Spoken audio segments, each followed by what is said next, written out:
وكما قال أهل العلم وكل خير في اتباع من سلف وكل شر في ابتداع من خلف.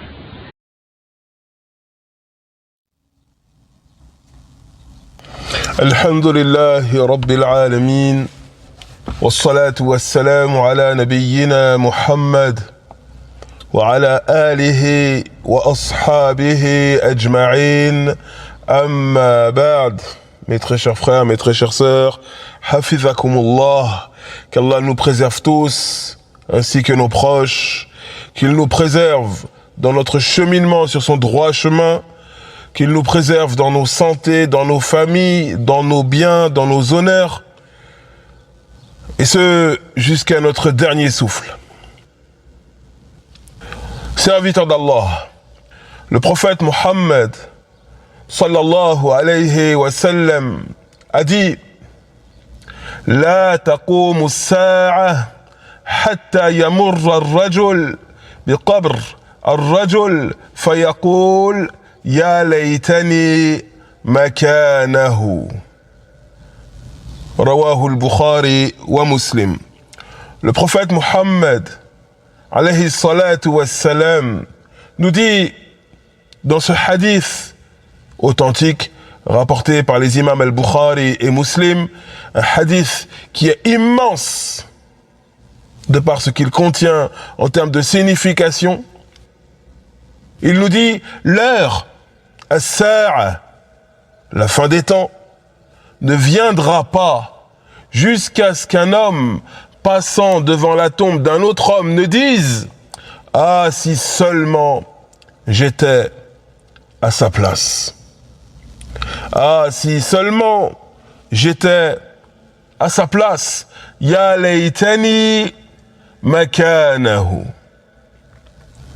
Et cette parole, « Ah, si seulement j'étais à sa place », eh bien, ce qui va pousser cet homme à la dire, c'est la multiplication des troubles, la multiplication des fitans, la multiplication des problèmes, des épreuves, la propagation de la corruption, de la perversité, l'insouciance blâmable qui se sera installée chez la plupart des gens, la domination des mauvais, des gens du mal, des gens de la débauche.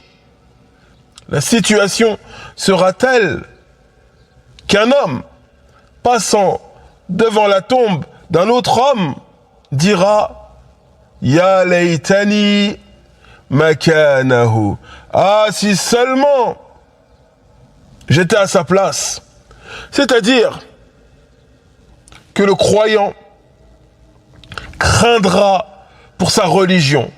Il craindra de perdre sa religion au point d'envier les morts, au point d'envier ceux qui sont morts et enterrés.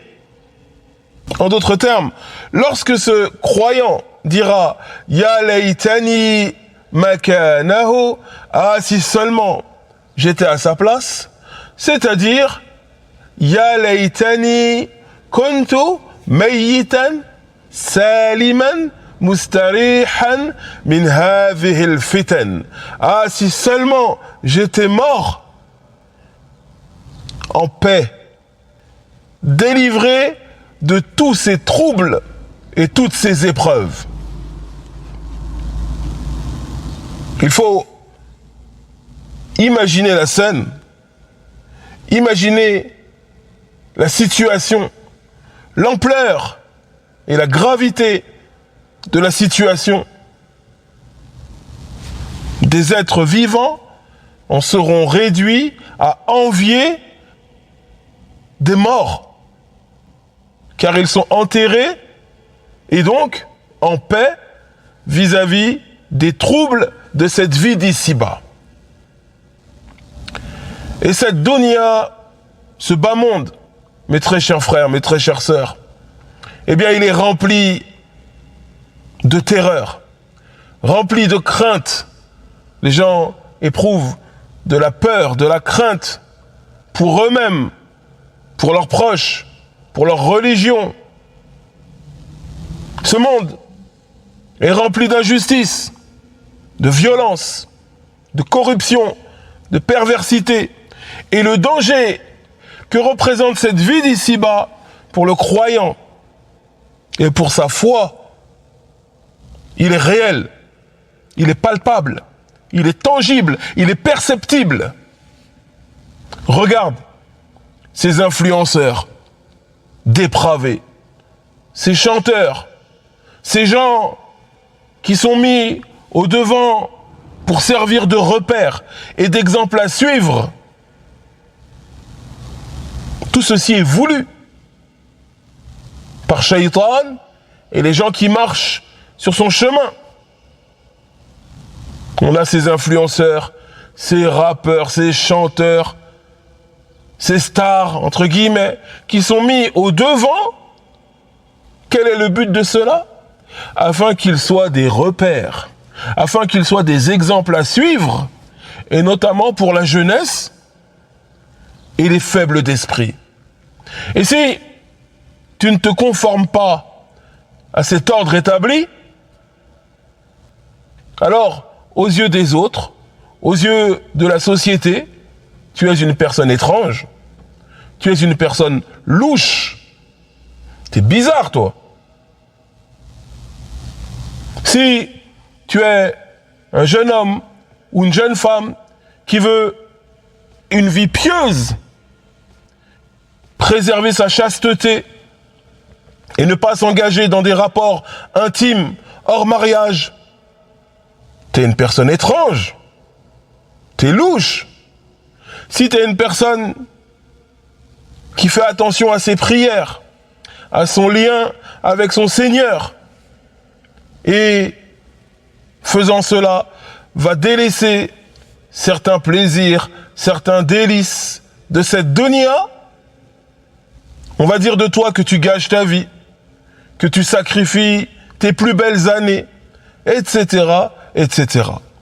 Et c'est pour cela que le prophète Mohammed, sallallahu alayhi wa sallam, notre prophète bien-aimé, notre guide, notre éducateur, notre enseignant, a dit « Ya'ti ala an-nas zamanun as-sabiru fihim ala dinihi kal-qabid ala al-jamr » Il nous dit dans un hadith rapporté par l'imam at-Tirmidhi, un hadith authentique, il nous dit « Viendra une époque durant laquelle celui ou celle qui restera ferme sur sa religion sera similaire à une personne tenant dans sa main une braise de feu. » Viendra une époque durant laquelle celui ou celle, le croyant ou la croyante, qui restera ferme dans sa religion, qui patientera en se cramponnant à sa religion, eh bien, une telle personne sera semblable à une personne tenant dans sa main une braise de feu. C'est-à-dire que ce sera difficile. فكيف ننجو؟ كيف ننجو؟ سؤال مهم جدا. Donc, où est la délivrance? Comment être sauvé? Et c'est ça la question qui nous intéresse. Parce que c'est bien beau de citer ces grands textes qui parlent de la difficulté que le croyant et la croyante vont rencontrer dans leur vie d'ici-bas.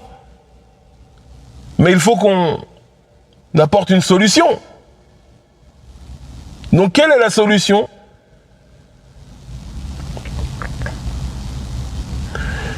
La solution, la délivrance se trouve dans la foi, bien évidemment, lorsque les cœurs faiblissent, lorsque les cœurs s'égarent, lorsque les cœurs se perdent, eh bien le croyant, homme ou femme, lui, ce qui va le maintenir, c'est sa foi, cette foi qu'il doit nourrir, bien entendu, qu'il doit protéger, qu'il doit préserver et qu'il doit nourrir par les œuvres pieuses. Ce qui va être une délivrance pour le croyant, la voie de la délivrance, c'est de s'accrocher au noble Coran. Lorsque tu vois les gens qui suivent tel et tel, parmi les doctrines, parmi les philosophies, parmi les pensées, parmi les tendances, toi, mon frère, ma sœur, cramponne-toi au livre d'Allah et aux enseignements de son prophète, sallallahu alayhi wa sallam. Lorsque tu vois le faux, le mensonge, la tromperie, la ruse se multiplier parmi les gens, alors toi, différencie-toi en étant une personne véridique, une personne sincère, une personne qui marche avec la vérité. Quand les mensonges se répandent, toi, tu dois être un pôle de vérité. Une personne qui marche avec la vérité, une personne véridique, sincère. Lorsque tu vois les portes des mauvais penchants s'ouvrir, lorsque tu vois les gens courir vers la satisfaction de leurs plus bas instincts, eh bien toi, sois une personne qui se maintient dans l'obéissance d'Allah subhanahu wa ta'ala. Voilà comment être sauvé. Wa nas'alullaha lana wa lakum al-afwa wal-afiyah fi ad-dunya wal-akhirah. Et on demande à Allah de nous accorder à tous, ainsi qu'à nos proches, nos familles, nos parents, nos enfants, la préservation et qu'il nous pardonne nos fautes et nos erreurs. والله تبارك وتعالى يقول ومن يتق الله يجعل له مخرجا ويرزقه من حيث لا يحتسب. Allah nous dit subhanahu wa ta'ala dans la sourate At-Talaq versets 2 et 3, il nous dit et quiconque craint Allah, et quiconque craint Allah, alors il lui donne une issue favorable. Alors il lui donne une issue favorable et lui accorde ses dons de là où il ne s'y attend pas. Celui qui craint Allah, celle qui craint Allah, Allah subhanahu wa ta'ala va lui accorder une issue favorable. Allah subhanahu wa ta'ala va délivrer cette personne de l'épreuve dans laquelle elle se trouve. Et regardez les pieux prédécesseurs, les savants de notre communauté. Abu Darda, le célèbre compagnon du prophète Mohammed, sallallahu alayhi wa sallam, il a dit « Laysa al-khayr an yakthura maluk wa waladuk, walakin al-khayra an ya'zuma hilmuk wa yakthura ilmuk wa an tubari an-nas fi ibadati Allah azza wa jal » Qu'est-ce qu'il a dit Abu Darda radiyallahu anhu dans ce afar, dans cette parole qui est rapportée par Abu Nu'aym dans son ouvrage Al-Hilya? Il a dit le bien véritable, authentique, ce n'est pas que ta richesse et tes enfants augmentent. Être dans le bien, véritablement, ça n'a pas de lien entre ta richesse et ton nombre d'enfants. Mais il nous dit, mais le bien, walakin al-khayra, mais le bien, c'est que ta sagesse grandisse, que ton savoir augmente et que tu rivalises avec les gens dans l'adoration d'Allah et que tu rivalises avec les gens dans l'adoration d'Allah. Là est le bien véritable.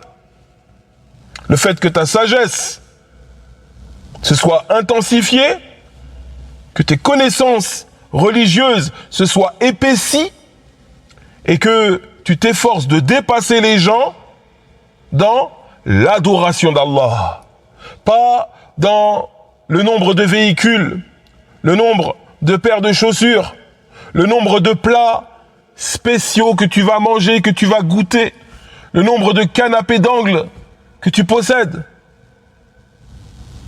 Le bien n'est pas de rivaliser avec les gens dans ce domaine-là, mais de rivaliser avec les gens dans ta sagesse, ta connaissance religieuse et tes adorations.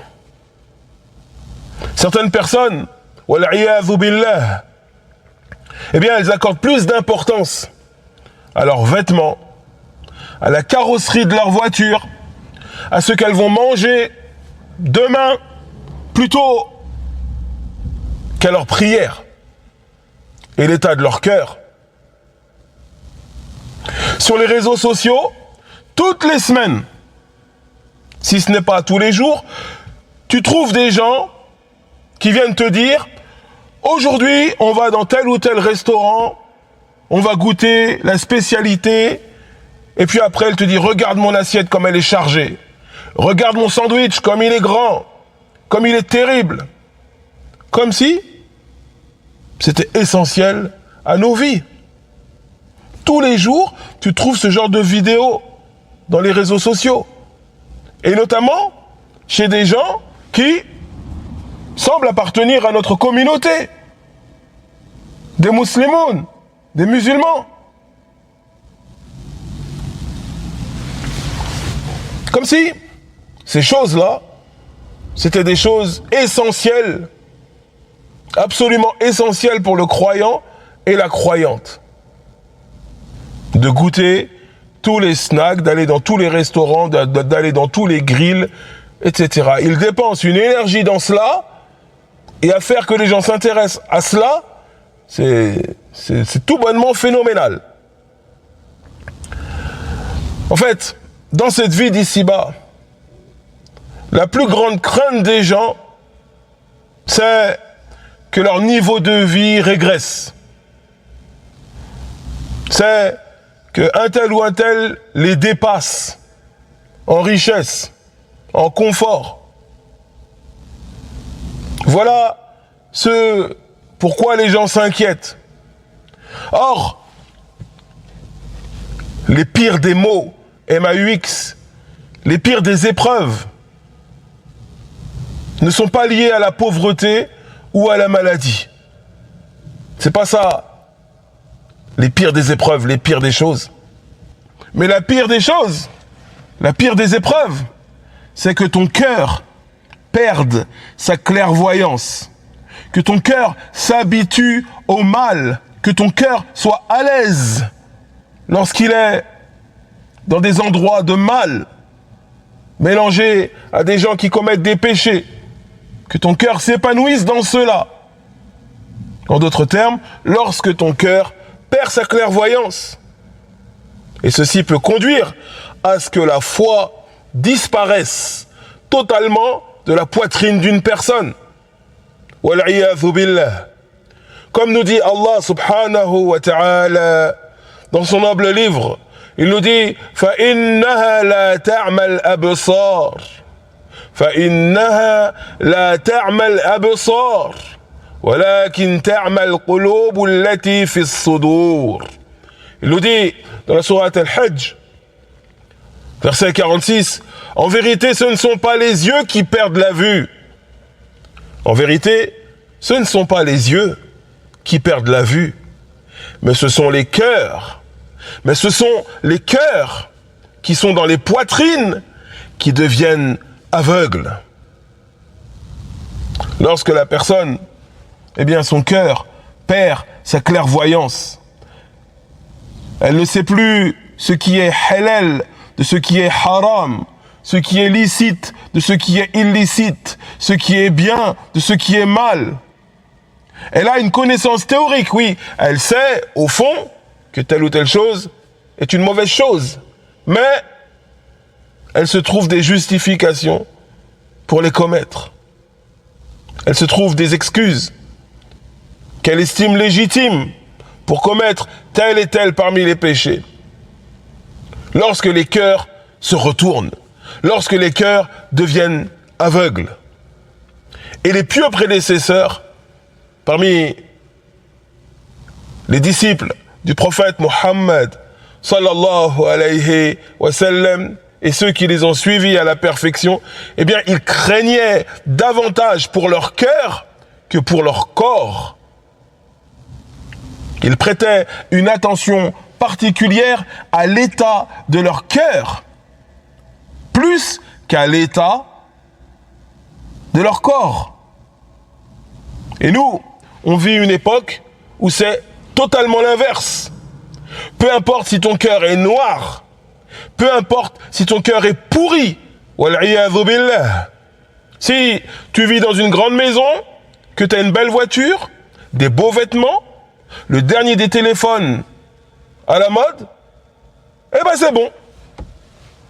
Peu importe ton cœur, mais l'essentiel c'est ton corps. L'essentiel c'est ton argent, tes biens, ta réputation, wal'iyadhu billah. Alors, que tout peut se remplacer ici-bas. Toute chose qui est perdue, ici-bas, peut être remplacée, sauf la religion. Rien ne remplace la religion. Rien ne remplace ton lien avec Allah subhanahu wa ta'ala. Ya ayyuhal insan, ma gharraka bi rabbika al-karim. Ô être humain, qu'est-ce qui t'a trompé au sujet de ton Seigneur, le noble, le généreux? Ainsi, mes très chers frères, on ne doit pas laisser tous ces troubles, toute cette instabilité généralisée éloigner nos cœurs d'Allah subhanahu wa ta'ala. Le croyant, il s'attache à la prière. Il soigne son lien avec son Seigneur, subhanahu wa ta'ala, le seul qui mérite l'adoration, subhanahu wa ta'ala. Ainsi, mon très cher frère, ma très chère sœur, si tout autour de toi, les gens sont négligents, insouciants, eh bien, toi, attache-toi à ta prière. Sois sérieux, assidu, humble, recueilli durant ta prière, même si autour de toi, les gens, eh bien, ils délaissent la prière et ils s'en fichent de la prière. Wal'iyadhu billah. Si autour de toi, le faux se répand, le mensonge, la tromperie, la ruse, toi, préserve ta langue. Sois une personne véridique. Sois une personne qui marche avec la vérité. Si autour de toi, les gens deviennent corrompus, pervers, tordus, eh bien toi, réforme ton fort intérieur. Efforce-toi, avec l'aide d'Allah, de corriger ton cœur. Et ce, même si les gens autour de toi, la société est tordue. Comme a dit le prophète Mohammed, alayhi salatu wassalam, la taqumu as-sa'a hatta yamurra ar-rajul biqabri ar-rajul fayaqul ya laytani makanahu. L'heure ne surviendra pas, l'heure ne viendra pas à la fin des temps, jusqu'à ce qu'un homme passant devant la tombe d'un autre homme ne dise « Ya laytani makanahu » « Ah, si seulement j'étais à sa place ». Ceci ne signifie pas que le croyant, que la croyante cherche la mort. Que le croyant ou la croyante demande la mort. Mais plutôt, ceci signifie que le croyant, la croyante, ce qu'il cherche, c'est la stabilité, la fermeté dans la religion, sur la vérité. Le croyant, il ne fuit pas la vie. Mais par contre, il se préserve, il se protège, il protège son cœur, il protège sa foi. Il demande à Allah subhanahu wa ta'ala de lui accorder une vie pieuse, une bonne fin. Et ce croyant, cette croyante, il œuvre pour parvenir à ce qu'il souhaite. Il met en œuvre les causes bénéfiques qui permettent cela. فنسأل الله تبارك وتعالى بأسمائه الحسنى وصفاته العليا نسأله العفو والعافية لنا ولكم ولجميع المسلمين هذا وصل اللهم على نبينا محمد وعلى آله وصحبه أجمعين والحمد لله رب العالمين.